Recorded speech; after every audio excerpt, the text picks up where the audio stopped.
tell a lot about people from the way they take photographs and what they post on social media. It's fascinating.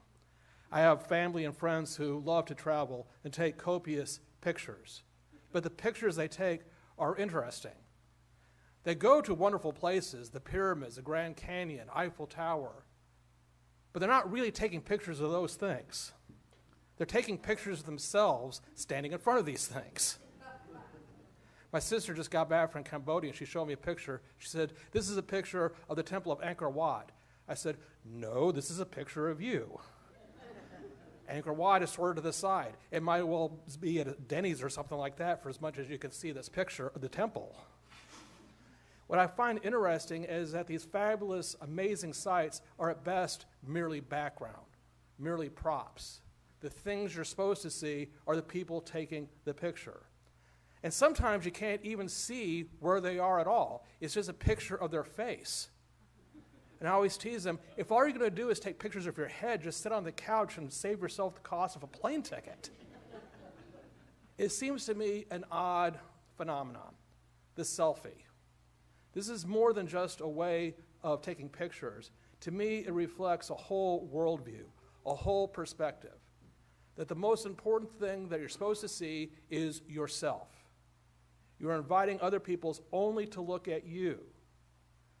It's about not being fascinated with the world around you, with the wonders that surround us at every turn. We are too self-fascinated. We are too self-centered, and that is unhealthy. It can lead to preoccupation with our own concerns.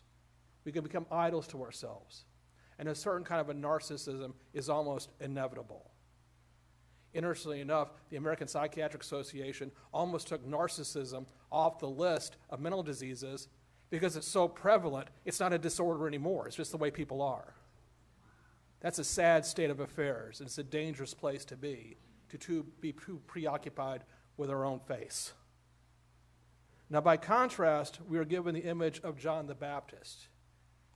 Notice what he does throughout his entire ministry. Does he say, "Look at me, pay attention to me, heed my words"? He's saying just the opposite. I am here to prepare the way for another, one who is greater than I. Don't look at me, behold the Lamb of God.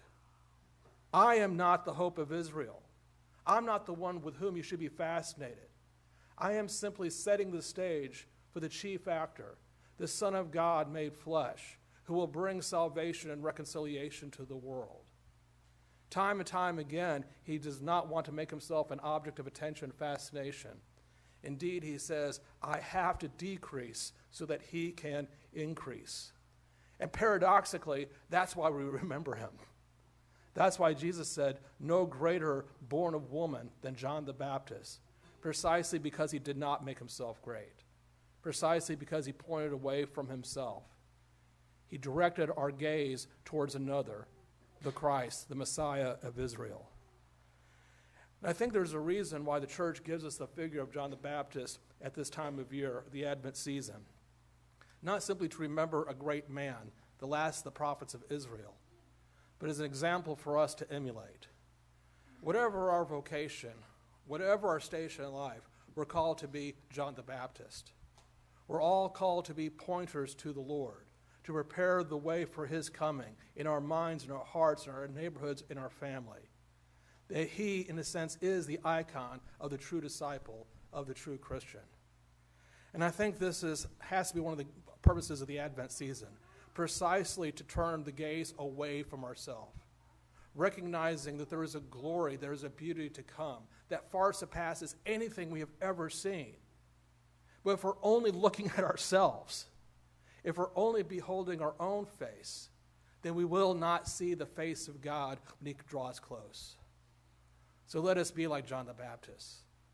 Let us get away from the selfie mindset. Let us turn our gaze to the one who is to come and who is right here in our midst.